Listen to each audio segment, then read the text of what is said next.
Ow. Hello, everybody! It's Friday. We're back.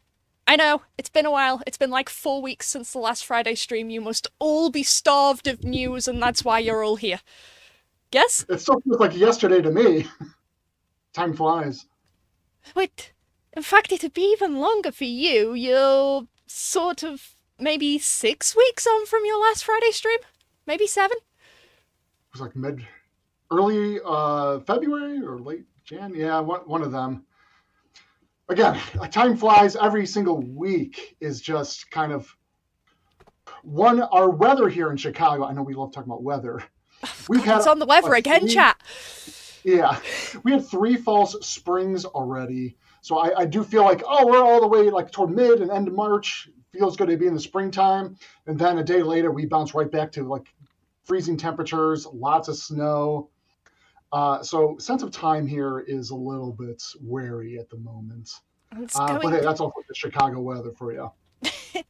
See, it's just been rainy, windy, typical British weather, so swiftly moving on. Today's stream is going to be, well, spilling the tea. I told people I was going to say that on stream, so there we have it, I've done it. But we're going to talk a little bit about what's coming in on Tuesday.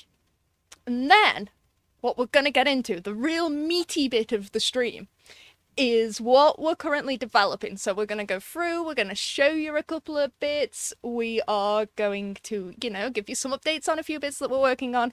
But remember, all of that bit in the development tea section is still under development, it's still subject to change, and likely some ways off in terms of debuting. Yep. And part of us going over all of that as a debut and walking you guys through it all is also to hear from you, the community. Get your feedback. Are we on the right pace here of what we're developing for? Yes, and I brought tea as well. I did not. Shame on me. I brought tea. Since we're spilling the tea. Ha. I also have a desk warmer for my mug, and it's wonderful. My tea now lasts longer. That's a good idea. Oh, it's fabulous. It's fabulous. Right. Anyways, let's get into it. Let's get into Tuesday. Let's get started. Because it's already St. Patrick's Day.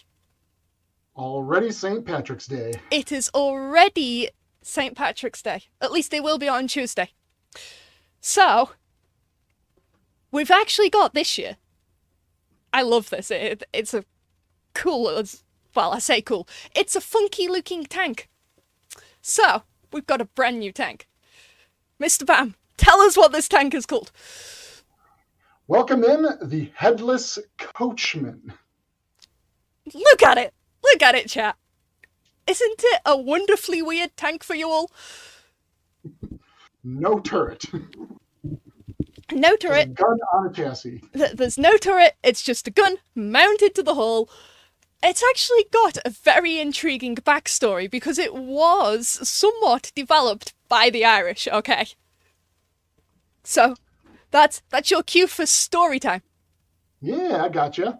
So, a Comet in Irish service suffered a devastating internal fire, rendering the turret useless.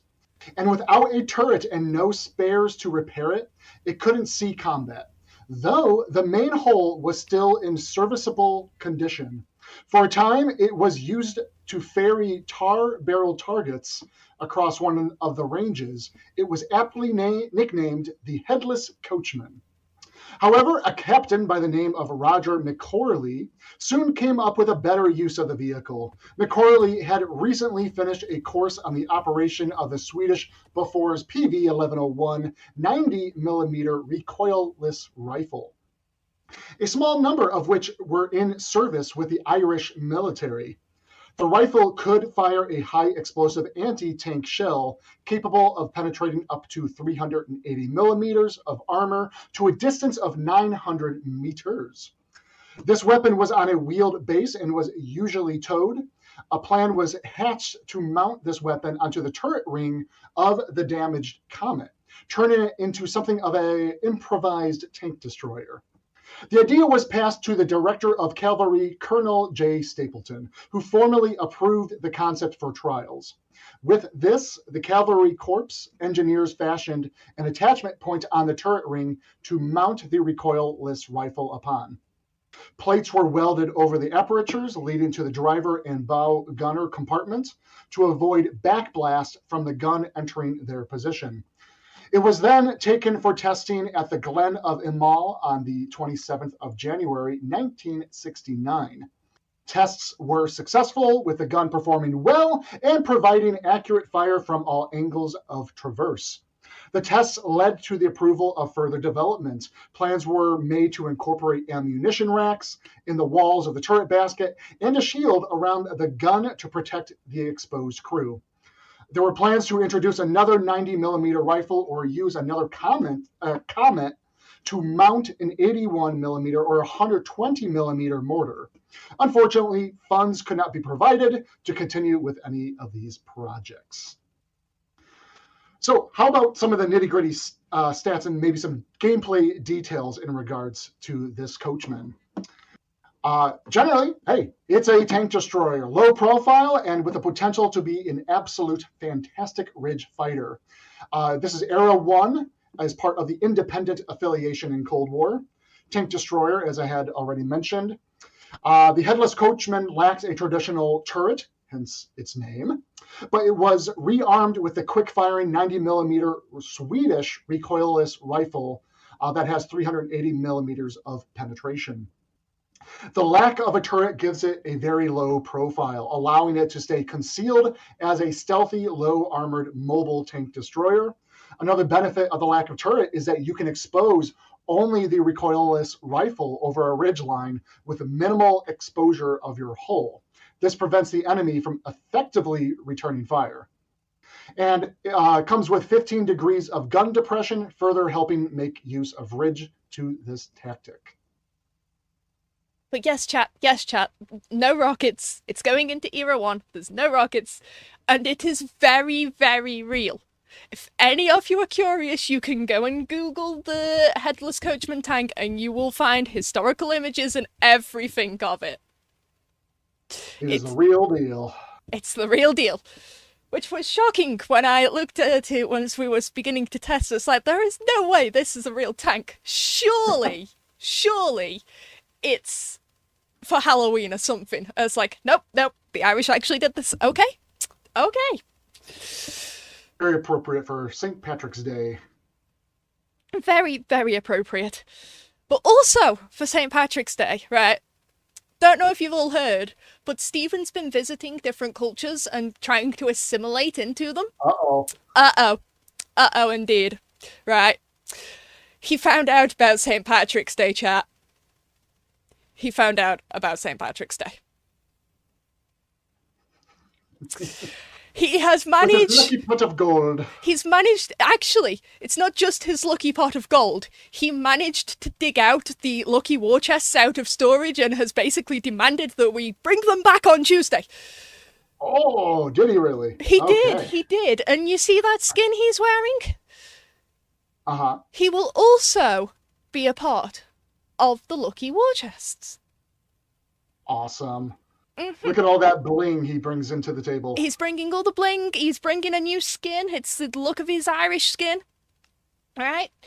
But, PS chat, if you want more Stephen and you want more Irish, they will be available to buy in the store later on. Mm-hmm. Mm-hmm. So, that's how you want to go about it. That's how you go about it. But still, there we go. We've got Stephen. He decided that St. Patrick's Day was the perfect time to dress up in a new costume. And they will be available for, I think it's 2 or 3 weeks, Sally. It won't be just the day. It will be 2 to 3 weeks. And these all drop in on Tuesday. It's a skin for the existing 3D Commander Nicodemus. It's a skin for the existing one. Right? So that's St. Patrick's Day. That's everything we've got there. Right? Other than, wait, no, actually. See that pot of gold? if you really want to, you can also buy a pot of gold for your garage. That will be going into the store on Tuesday. And of course, as we do every year, the Banshee Comet will make its return. So, lots going on there. The St. Patrick's Day Lucky Drop RNG challenge will return. It has the normal things of silver and some other bits and bobs in there. But I want to have some fun.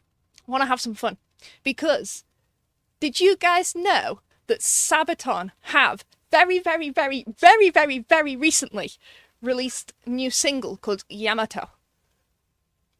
And when I say very, very, very, very, very recently, I mean within like the past 4 hours. I did not know that. Well, what off the presses? First off, congratulations to Sabaton on the release. Second of all, I bring Sabaton up because they will be returning to the game on Tuesday as well. Exciting. Which, I do have an image of it somewhere. Where's that run off to?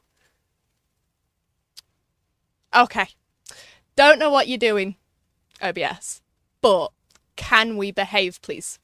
Because for whatever reason, it made it really big. And we don't want it really big. See, OBS, we want it over there. Now show it. There we go. Much better. Right, but anyways, Spirit of War, Primo Victoria, all the crew, they will make their return on Tuesday. And if you've not had a listen to the new single yet, I would suggest doing that after stream. Yes, Yamato was a warship. Hinted, nudge, nudge. There might be something going on in our sister products. But still, I'm undecided on where the song ranks in my current list of Sabaton because I am fully an I Emperor fangirl at the minute. But new Sabaton, who can say no? Plus, Sabaton returning to game, again, who can say no? I think the last time we had Sabaton was probably Metal Fest, I imagine. It's good to see them back. It's been a while. And the final bit of news for Tuesday is that the Rhinoceronte will return to the on-track. So if you haven't completed that tech tree line, it is time to start working on those Italian heavy tanks. Right then. So, that gives us roughly 40 minutes to go through all of our development tea. Plenty of time with plenty to share. Yes, plenty of time, plenty to share. Where should we start with our tanks and tea section? So remember, chat, this is everything that we are still in active development of. Might still be quite a few months out. Might be sooner than a few months. But there we go. This is everything we are currently working on. I wouldn't say everything, but the things that we feel ready to debut and talk it out with the players, because we still have to keep a few things up our sleeve. Got to keep a few things up his sleeve, but you know, we've got a fair chunk of news to be discussing with them. Absolutely. KB, how about we kick off with some map-related discussions? Map-related discussions. Now, do we want to start with the heat map, or what they got a very sneak preview of the other day? Let's start with the heat map. I think that'll be a good lead-in to where we are landing with the map changes. Okay, so we're starting with the heat map. Yes, you can see something else behind it. Do not worry about that yet. All will be revealed in due course. No spoilers! Funny. Okay, well, I think most of you should be familiar with what map this is. And we have heard it from you, the community, many times in the past. This map just has problems. One, in terms of balance, and two, in terms of just general gameplay and not enjoying the flow of the battle, having to be spawned away too far from your base locations in standard battle. So we've heard it from you, the users. This was a map we completely pulled out of Cold War map rotation, and then de-escalated its frequency, I believe, in World War II for a time. But here we are looking at specific heat maps, which I think some of you are familiar because we've touched on heat maps in a prior stream before. On the left-hand side, we are looking specifically at locations in which players have successfully fired a shot, damaged, and destroyed an enemy target. So those vector lines indicate a source of where a shot is coming from and to where they successfully destroyed a target. Just to kind of show you where, of course, you can see, if you recall where the bases were generally located, you can see that's where a lot of the players were firing toward. On the right-hand side is the actual position heat map, where when the colors are a bit more green, yellowish, that's where more players are congregated. I must stress what you're seeing in the bottom right corner and the top left. Yes, it's going to look hotter in green and yellow there. That's just because that's where the spawn locations are. So let's take those out of the equation a little bit and assume, okay, we know everyone where Team A and Team B are spawning, but now you can see where everyone else is congregating in terms of the more popular points in the map itself. A few people going through the routes of the city itself in the valley, but a lot of points of interest along some of the hill caps that encircle around the city in and of itself. With, of course, a lot of the other hot spots you can see upper right corner and lower left corner where the bases are at. So just to give you guys a general, if we're taking a look at the data side of things, this is what we've been seeing with Ardennes gameplay since its release last year. Now, let's show you guys. Before we move on, right? Why are we showing them this, Mr. Bam? What have we put in place over sort of the past couple of months when it comes to reviewing maps? Why are we showing them this? Well, we take into account several metrics. One is data, win rates. We want to see, is there a misbalance in the maps themselves? Two is the actual position. Is there any areas that seem more advantageous to one team over another that the vector lines can tell us, or the position heat maps? But above all is also leaning into the community feedback. The maps that you guys call out need some attention and, let's say, some love as well. Also, I think we're on an ad break right now. Oh no, not again. Right, we'll give it a moment. Oh, sit here, drink some tea, wait for these ads to pass. Drink some tea while we spill some more tea. I can remember the days of having to run for the bathroom during ad breaks while the TV was on, and then having to fight back to get your spot. Right. Okay. Got a couple stay in the back? Couple stay in the back. There we go. Okay. Well, I'll put me tea back down. Don't worry, you guys didn't miss anything. We went on pause during the ads for those of you that were getting the ads. Anyway, yeah. So map data that we see in terms of any sort of imbalance, but also player feedback of maps that you guys think need a little bit more attention. And we are also going to continue an effort to make more routine changes to maps that you, the community, call out as something that needs changing. Previously, we took a look at province map in terms of like its tier ranges didn't feel applicable to the high tiers. So we did dial that one back. Ardennes was the next set that you guys had called out, and now we're taking a look and making changes to that one. We do have another candidate map that we'll be following up on. I'll get to that one in just a moment, but otherwise, per your feedback, we decided with Ardennes in mind to my knowledge, we didn't make any adjustments to the spawn locations themselves, but we did reposition the base locations for both teams. So now both bringing that one up, teams will be spawning away from closer to the bases than you currently are. Are we ready to show? Let's show them. All right, there we go. Again, development, subject to change, but also with this one I think we can both say we're going to consider this more of a live test with Ardennes than actually saying this is done. And committing to it, yeah. So this is one, I'll be back on stream with KB or maybe Zots. We can talk through this map, present to you guys some data and findings after it has gone live, and also hear it from you, the players. does these changes feel better for the map gameplay? So we'll leave that up for a moment. And while that's up and they take it all in, right? Why don't we tell them about the next outlier map that we've heard all about and that we've got on the docket to be looked at with their help? But of course, our next outlier, maybe it's no surprise to you guys, but Dukla Pass. We'll provide a feedback thread on Discord at some point after the stream today. We want to make sure we hear your thoughts on that map in particular. We do hear the problems of how you simply go around in circles chasing the other team. And this is more especially true in Cold War mode. So what would you look for when it comes to updating this map in particular? So you heard that, chat? It's going to be Dukla Pass. We will be putting up the feedback thread on Discord after the stream. And we want to hear what you would look for with it. Because you all keep saying that Dukla Pass goes round and round and round. Bit like a merry-go-round. So, we're putting it to you.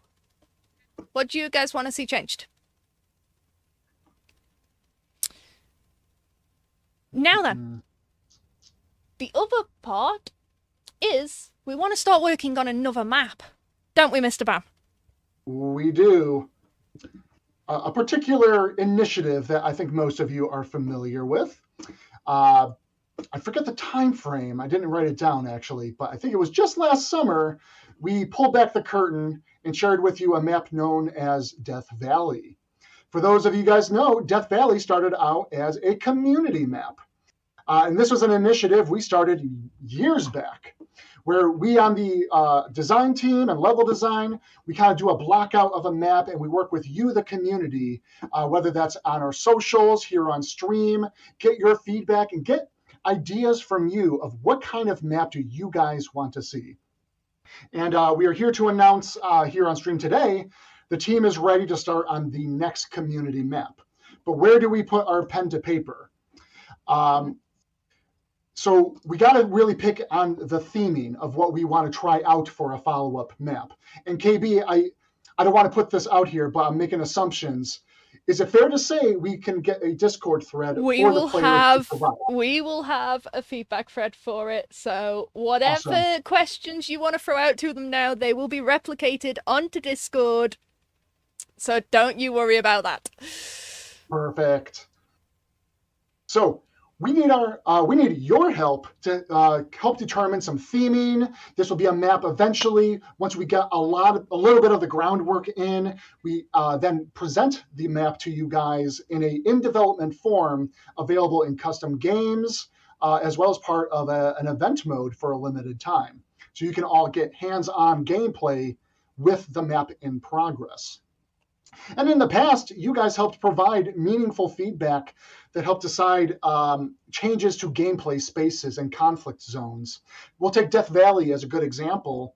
If you recall, the big crater that is more or less in the center of the map itself, that used to be relegated into the bottom right corner of the map.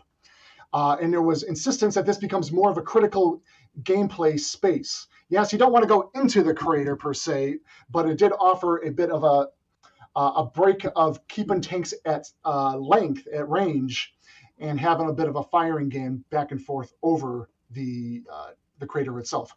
Anyway, your feedback matters in terms of how we develop and update the maps. It doesn't have to be just on the theming or the name of the map. It's also the critical components, the landmarks, the flow of the matches that you guys are also important to help us determine.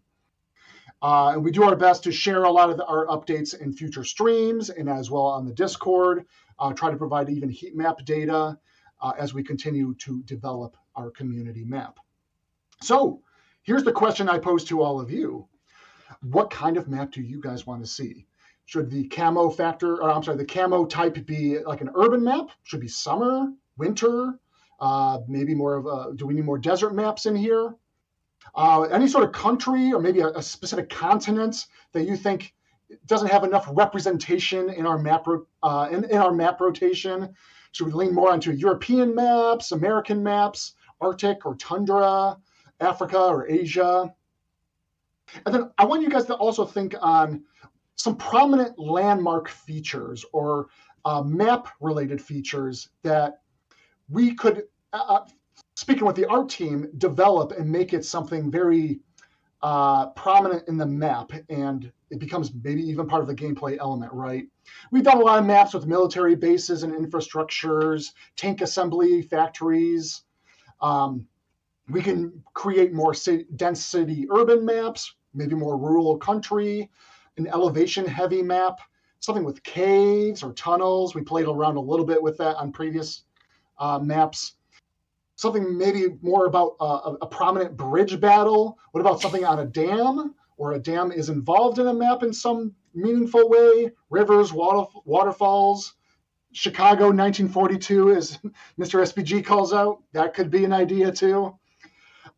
It's kind of pie in the sky ideas here. Share it with us. We mull it over as a team. We go over what seems to be a popular consensus and think about what's feasible and what makes sense for World of Tanks gameplay. And then we come back to you guys and kind of present what next steps might look like. And yes, as KB noted, Discord channel will be created for all the feedback and ideas, and we will be keeping a close eye on all things community map from you all. Yes, we shall indeed. Although I did see a call out for large mines when.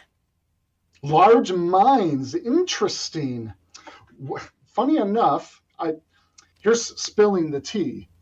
We did explore an expanded mines for Cold War about a year back. It's all just internal things, playing around with ideas. Will it ever come to actual fruition? Actually, were we on stream before and talked to me? Maybe this is old news. We did. That's right. We did actually pose the idea to you guys in a previous stream. They did. And I think we ended up putting it to a vote during an extra live stream of what they wanted to see developed. And I actually think that one led to Azure Coast being born. Correct. I think it was a close pull, but people wanted a brand new map added into the game. I forgot we did actually talk about the expanded mines map. The data still exists. Like, we still have a placeholder shelf for it. If that's something players want, that is also an idea we could explore further. Okay, then. I think that makes it live demo time. Live demo, our favorite part. Yes, I'm just getting it all double checked that we are still running. Yeah, that's all good. So if I flick back to there and transition us over, your little demo build should now be live. Excellent. You all should be familiar with this tank. Whoops, where'd my cursor go? There we go. Well, I hope they're all familiar with the Grom. And I hope that most of them understand why we're talking about the Grom. We talked a little bit about this before. Recall the deep rifling mechanic. Also, speaking of maps, what do you guys think about this brand new map coming into the game? A void of emptiness. Yes, a void of emptiness. I'm sure that'll go swimmingly. Swimmingly. This is one of our internal test maps to do. Various teams use this for all different purposes. Sometimes it's just for quick iteration on the UI, the HUD elements, or sometimes you just need to fight a single tank, but the spawn locations are very close encounter. So I thought I'd also use it to quickly demonstrate the deep rifling mechanic as it is currently being implemented into the game. As noted on a previous stream, we asked you, the players, when it comes to the Grom, which historically would come equipped with a deep rifling mechanic, we explored the idea of whether or not the mechanic gets applied onto its current gun module, or if you guys would prefer an optional second gun module that gets the mechanic. That way, maintaining the Grom in its current form. The going direction right now is to provide a second option. Again, this is still in development. We're still kind of getting ahead, and we still need to run this through more testing and super testing. But right now, that is the going direction. And I just want to show you guys with the deep rifling mechanic, more or less how it works into gameplay itself and how the damage changes.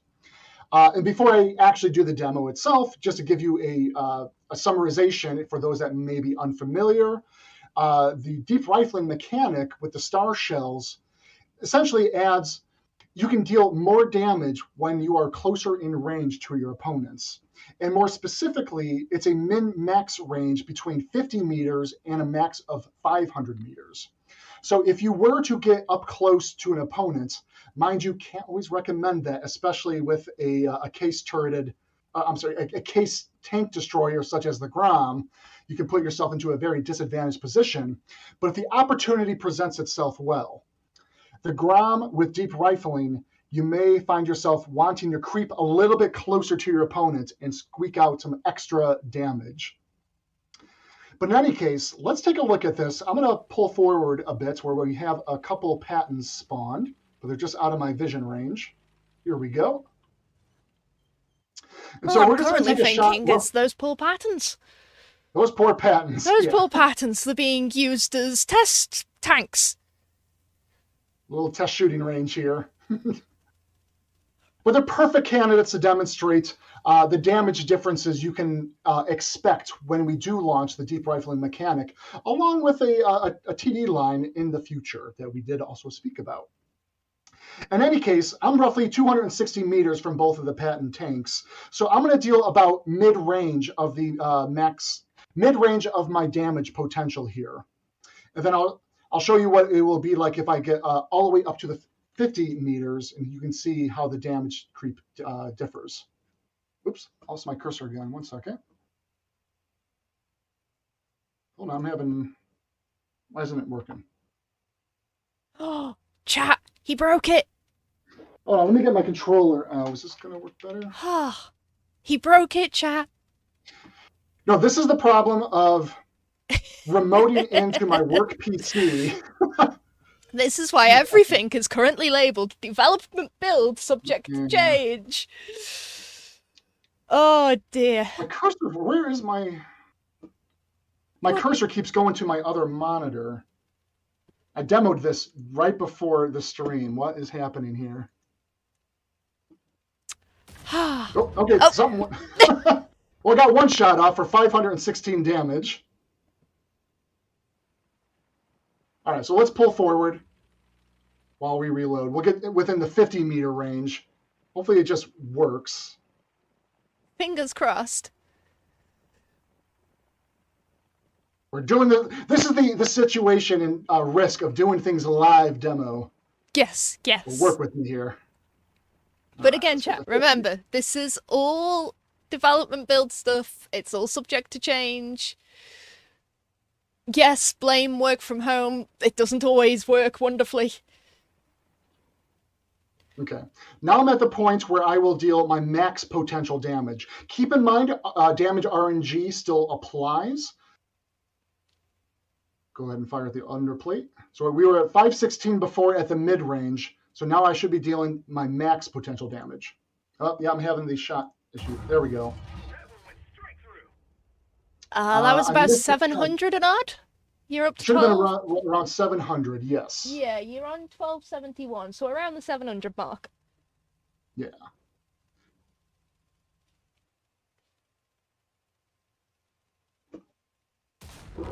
Shot it. Oh. Okay. You just wanted to see that tank go boom, didn't you? But there you have it. That's the deep rifling mechanic as it currently exists. And that's really all I got for live demos today. As he takes out the other tank just because he can. Just because I can. But yes, chat, it's not a sort of 1-to-1 ratio where you're going to be doing X amount of damage at X meters away. It's more of a gradual change, whether you're closer or further away. And remember, if you do want to get involved with helping to test things like this, you can see the super test requirements and applications on the portal at the link in chat. And plus, it wouldn't only be this sort of thing you're helping to test. Maybe lots of different things happen on various weekends. Lots of different things. So yes. Tanks, maps, new features, mechanics, you name it. But anyways, Mr. Bam, have you found that you're having to change your playstyle when you are testing tanks like the Grom with the new Yes mechanic and on? no. The Grom is a tricky one. I still keep this one at range. Again, as a case TD, you put yourself at larger risk in close quarter scenarios, unless your opponent is also fairly slow and can't get around to your sides and rear, right? But there is opportunity.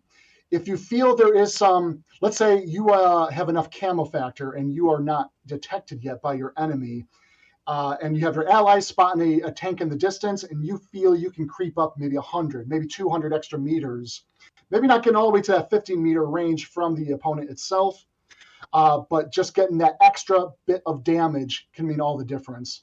Especially after some practice and trying it all out, you might discover, hey, if I get a little bit closer, this will only take me maybe 5 to 10 more seconds to reach them.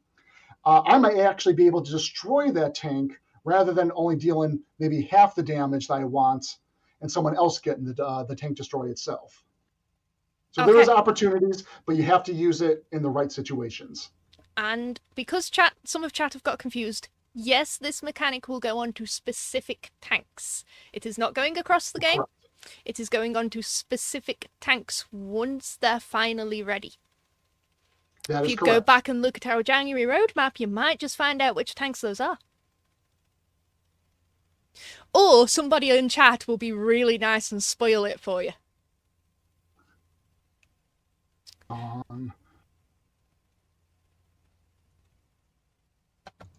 right. Do we want to talk about some other quality of life related updates and tests? Well, I've seen a few people mention auto aim and the test we did on that. Yes. So that occurred, that was back in July, I think it was. September. That July was was the September. first terrain testing we did in Cold War. Terrain test. September was the auto aim test. Gotcha. Okay. I'm flipping them around a bit. This is something the team is looking into retesting. Now that we're back on board to looking deeper into more quality of life opportunities, do some more live tests where they make sense, but also making sure we don't over fatigue you, the players, by doing week over week of different tests like we tried during the past summer and early fall months, right? The auto aim test, we understand the last time we ran it, it was not fully well received. There was a change of gameplay behavior that felt forced upon a lot of players.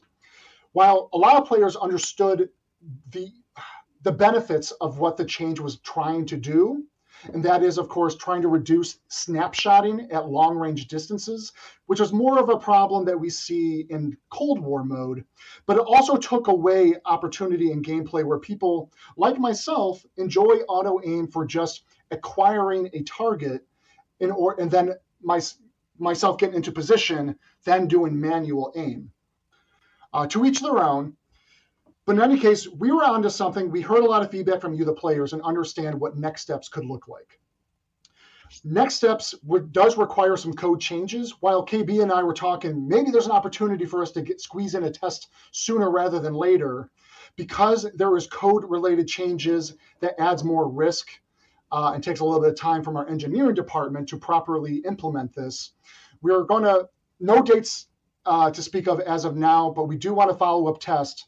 It will be similar to the previous auto aim test where we play with the thresholds in which you can snap onto distant targets. If you recall, it was a little bit more difficult unless your reticle was spot on to the tank and they're fully outlined, then you can lock onto them with the RB. We're going to play with that value a little bit to allow a little bit more magnetism away from the tank, just to make it a bit more comfortable. But also, we heard it from you, the players, it was very difficult to have situational awareness when the tank outlines of distant targets were also only showing up when you have your reticle on top of a tank. So we understood that that was also a frustrating experience. So we're going to be playing with those mechanics a little bit. And in a follow-up stream or announcement, we'll have a live test to share with you guys and make sure you are aware it's coming down the pipe. And we'll follow up with you in terms of the directions that we may go with that. Yes. That is currently where we are at on the auto aim test potentiality. So, to sum up, not forgotten about, it's just in the direction we want to try. We do need that code change. That style of update is one of these that's, maybe some of you know, it requires something called certification. Certification we try not to do unless it's for a major update, because it takes quite a bit of the team's time. Yeah. So we can't get it in as soon as we would have liked, but we are working on it. Once we have a definitive date to share, we will. And that is all we have for now on auto aim. But there we go. We are absolutely still working on it. It's just one of those that's a little harder to test on and off than some of the other changes we want to do. Not everything is just a quick data switch, unfortunately. Yes, unfortunately. But, because a few people have also brought this one up, Yep. what about an update to base capture delay? Because we did put this one out to the player base back in January. So what did we see from that? Yes. So we did hear on stream, we had brought to attention that we're doing follow-ups in consideration on base capture delays. And we heard it from both you guys here on stream, and we heard it from Discord feedback. It seems more or less a 50-50 split. Number of players don't want to change, and a lot of other players want some sort of lock onto the bases themselves. We do understand that, and this is still an initiative we have in consideration, but may take a bit more time. We're going to be trying out some changes in the future that may improve a few other elements in regards to base captures. Some of that includes talking about our how we use our bot AI. We often see or hear from you, the players, bots might YOLO or just directly go for an enemy base and are camping when you, the players, are somewhere on the periphery or attacking the enemy team, trying to get more damage or knock out some more enemy tanks, only for the match to end because a bot squeaked by the enemy flanks and captured a base. Now, mind you, players do that as well, but we hear it from you guys that you wish that wouldn't happen as often because of a bot. That is something we'll be talking with our AI engineering. But in addition, we're trying to look at other ways that you can get more rewarded for defending bases. So adding some more incentive to make sure that you have room to fall back and defend a base or stop a flank of enemies that might get to your base, and you feel good about properly defending it. And that could introduce, whether it's a new ribbon, a new medal, or simply just more XP into consideration. So all that being said, those are things under exploration, not off the table in terms of adding a full-on delay to the base cap, but we want to try out a few other things first, and then we will proceed to see where we land on a delay in the future. Yes, so to sum that bit up on your chat, because you're all gone a bit nuts over what minute you'd like it to be, it's very 50-50 within the community. Some people want it, some people don't. We also heard comments on things like the bot AI not really being rewarded for actually defending your own cap as well. So we're also going to take those into consideration and look at it as an overall holistic view, not just a singular point of the base captures. Absolutely. So hopefully that sums up that section. And do you know what else I've been getting questions about, Mr. Ban? What would that be? Where are the other skills and equipment pieces you mentioned last year? Very much still on our radar and very much still on their way. And we do have updates to share with you guys. So following the October update, most of you have been enjoying the refresh we've done with our skills and equipment initiative. Though that burning question, where are the other skills and equipment that we have announced and had on our portal articles previously?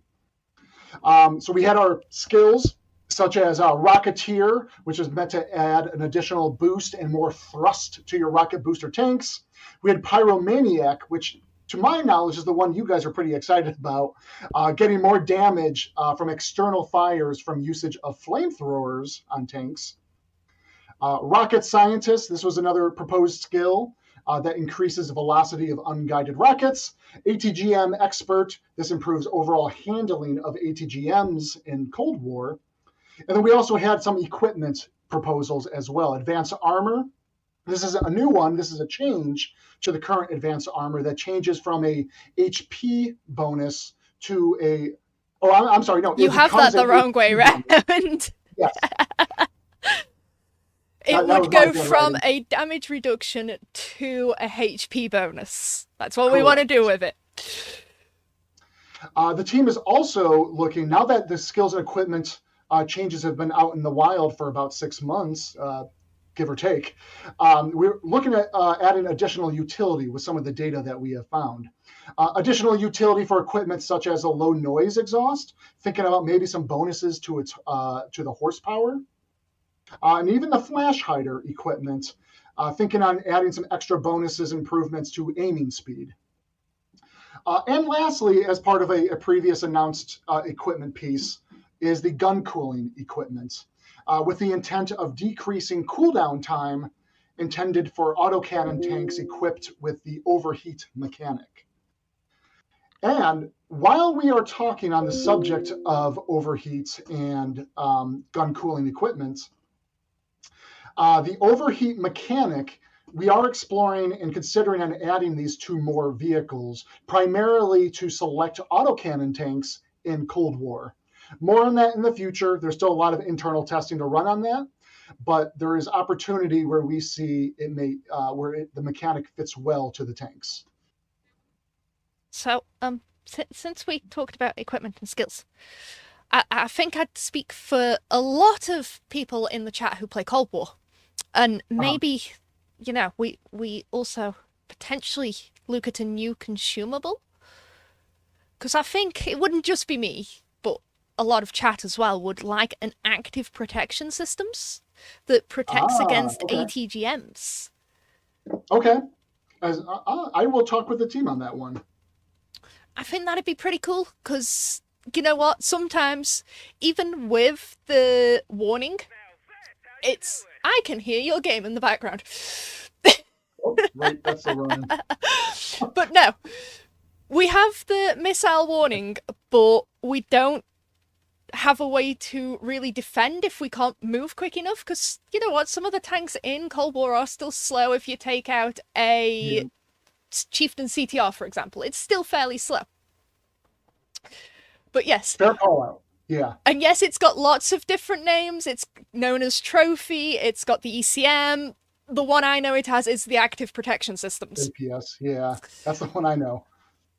So, okay. I will bring that to the team. Yes. And maybe while we're at it, could we, you know how we put in the artillery warning and baked it into every tank? Yes. Perhaps, chat may also back me up on this, we could do that in Cold War too. So you're talking for the missile warning For the missile warning equipment, to bake it into every tank. I'm noting that one down as well. I know I often joke about when there's a proposal or an idea, and it's like, oh, I will go ahead and write that down. I am literally writing this one down. This is a good idea. And yes, chat has immediately backed me up, so I will take that as my win of the day. So yes, I think those two would be quite nice improvements to the Cold War environment. So yes, I'm just, bringing it up again. Gonna just keep casually dropping stuff in.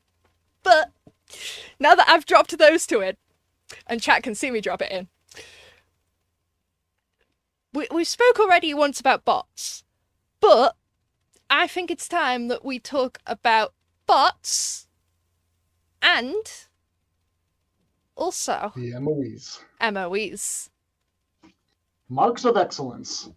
There are a lot of items and touchy items when it comes to marks of excellence, but something you, the community, and thanks with KB here, have brought to attention. and Mr. SPG, who helped narrow in on this. Improvements to MOEs, factoring out the bot battles. Specifically, what I mean is removing bot matches that don't affect the calculation, the moving damage target. If you are a player that can only play and enjoy the game in off-peak hours where you may just play in matches that have a few extra bots in them, we want to make sure you can, in fact, still earn progress toward your marks of excellence. However, what we are going to do is remove how those kind of matches affect the moving target of the target average of the damage. So, okay, sorry, I started reading ahead here. You did. So that'll be the starting point for the MOEs. It's coming into the future. And again, hopefully this is a good quality of life update for those of you that love chasing your marks of excellence. Well, from the way chat are going, wow, huge win. I think it is a good moving forward for us. In fact, some people are saying it's too good to be true, Bam. Long time coming, I will admit that. But again, thank you, Mr. SPG.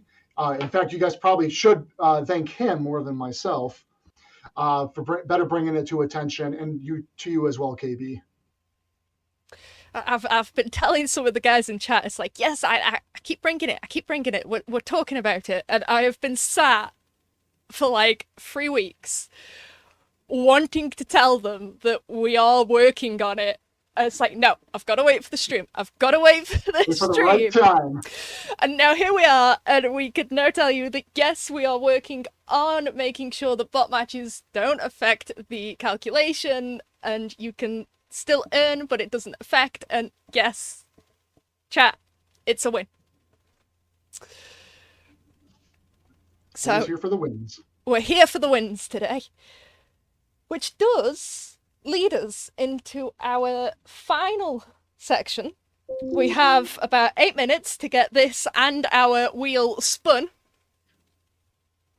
This is another good one. Another good one. Well, let's see. I'd be very curious. There might be some contentious decisions that we're thinking on these, and want to hear from you, the players, as well. That's part of the point of these dev streams, right? Spilling the tea, as you call it. Spilling the tea. We have some balance pass updates up and coming for tank Tetri lines, some both in World War II as well as Cold War. Specifically, for World War II, we are looking at a lot of low-tier tanks right now. Mind you, this is a first pass that the team is working on. There will be more as we continue on. But right now, low-tier in China, Czech, and Italian tank lines. In general, the improvements that we are looking on are improvements to damage per minute, just to be much more competitive. Select tanks are getting some health buffs, and select Czech tanks getting engine horsepower improvements and general movement improvements. Along those lines, speaking on a balance pass. Wait. Can I take this one? Because I have heard this one so many times that the FCM F4 needs to be rebalanced. It's too good. It's overpowered in the tier 4 and tier 3 environments. So, on that case, chat, we've got another win because we are adjusting the armor on the FCM F4. At long last. Ta-da! It's that side of me, so ta-da! So, yes, we've heard you. We've heard everybody saying that the FCM needs its armor reducing because it's just too good. You can't pen it. So, here we are. It's a thing. I'll let you call out certain armor panels. I'm just excited that we got it. Excellent. I think we have a few more images just to give you guys a bit of a specific in terms of where did we make adjustments to the tank. So a lot of it is in terms of allowing players more opportunity to actually pen and deal damage to the tank in areas. And one of them is we did drop by 5 millimeters the top of the hull. Now, mind you, this is only going to be opportunistic for players that might have a higher elevation, or hey, if you're an arty player, you can now be more devastating to the FCNs. So again, that dropped by 5 millimeters. Next, we did drop the front lower plate by 10 millimeters. And then in addition to that, we also dropped the rear hull and behind the tread wells, dropping that by 20 millimeters. And then outside of the armor updates, we also dropped rotation speed of both the chassis and the turret, and some adjustments to the terrain resistance. We'll have more stats and details on those in a later article. Yes, and for the one who's just said it needs to be slowed down, the terrain resistance will help with that. By giving it a hit on the terrain resistance, it is now going to feel slower across the different terrains. Right, what else did we have on this list of things that we wanted to mention? Yeah, two more big mentions here. So on the Cold War side, specifically the team is looking at various UK improvements for Tech Tree and some premium tanks in the Western Alliance UK line of tanks. And that's across all three eras. You can expect the Scorpion, the Scimitar, Centurions, the Conqueror, the Vickers, the Chieftain, and the Challengers, and the MBT-80, all receiving general balance improvements. That could include shot dispersion during movement, turret rotation, view range adjustments, accuracy buffs, radio range buffs, damage per minute buffs, and penetration buffs.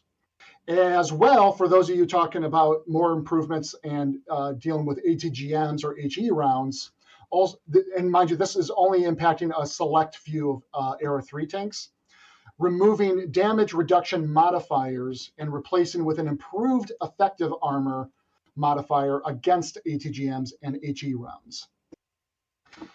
Now, one last thing. We are talking about UK lines here getting some improvements. And we are very much aware there is a popular UK tank that did go through a round of adjustments, I believe just last year. And this is another one we're taking another look at. Because he is still an overperformer, if we're honest, isn't he, Bam? Is definitely an overperformer, especially when it comes to DPM, as well as generally a overly popular, overly used tank in and of itself. That being the Era 1 FV4005. Previously, we did some balance changes specifically to its accuracy, to its camouflage, both its engine forward and reverse speed, and some rotation for its chassis and turret. While we haven't done hands-on testing with any changes right now internally or with our super test, reaching out with you, the players, how do you feel needs to be changed on the FV4005? We can go more on the damage and the alpha changes. We can consider different accuracy or turret chassis rotation changes. Maybe just overall speed of the tank is too fast, and we may need to dial it back. So let me be clear, the balance changes for the FV is looking more at dialing it down a bit, not an improvement. Barn therapy is a thing. Well, I think this barn definitely needs some good therapy too. He's one of these that really likes to overachieve. And he needs to learn that sometimes being just okay is fine as well.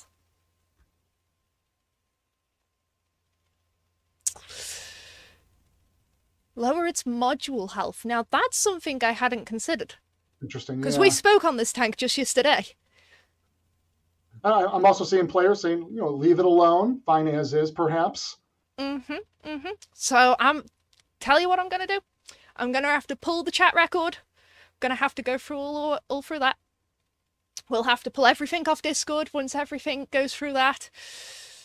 And then we'll end up meeting again, possibly next week or maybe the week after, to go through all of this feedback, because I feel like we're going to have a lot to talk through. And Mr. SPG, I already betrayed it with the King Tiger, so already happened. Right. And on that, a couple of you have mentioned premium tanks and balance passes to those. For the ones you're calling out, we have been discussing them with Mr. Bam here, right? But we have nothing to share at this moment in time. Those are the ones that typically take a longer update cycle, so we're not quite ready to show anything there yet. Once we are, we will do what we did with some of the others and show it to you ready. But for now, we are not quite there. And yes, Mr. SPG, I know he has a meeting to run to, so I am going to grab and download our listy list right now before you all start shouting at me for keeping him too long. He knows that because Mr. SPG is in the same meeting as me. Right, so we need to download that one. We then need to open it so that I can grab everybody's names. And I'm just hoping that your camera doesn't do funny things while I'm doing all of these clicky bits. So, chat. Up for grabs today happens to be the Headless Coachman.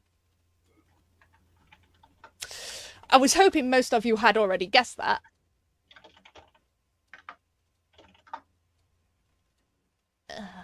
So what we need to do is we need to turn that on there. Oh, damn it. It's saved from Tuesday. How rude of it.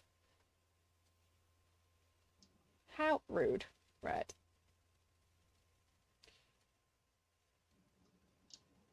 Oh, my lord. Too many names. There we go. Right, it's the same colours from the last time you saw me on stream. So we've still got the pink, the yellow, the blue, the purple. And yes, Mr. Bam will disappear. Why have we not got a wheel here? We've got a wheel there. That'll do. There we go. There's the wheel. Are we ready, chat? 2 winners for the Headless Coachman. First winner.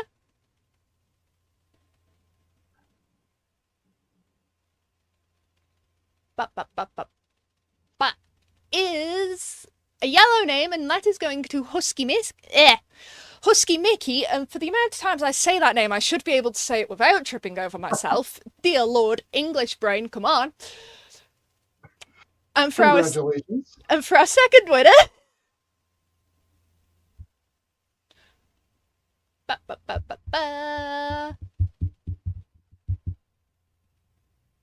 we have a blue one, which is Pattern 45. So congratulations to you as well. You two have just won yourselves a Headless Coachman.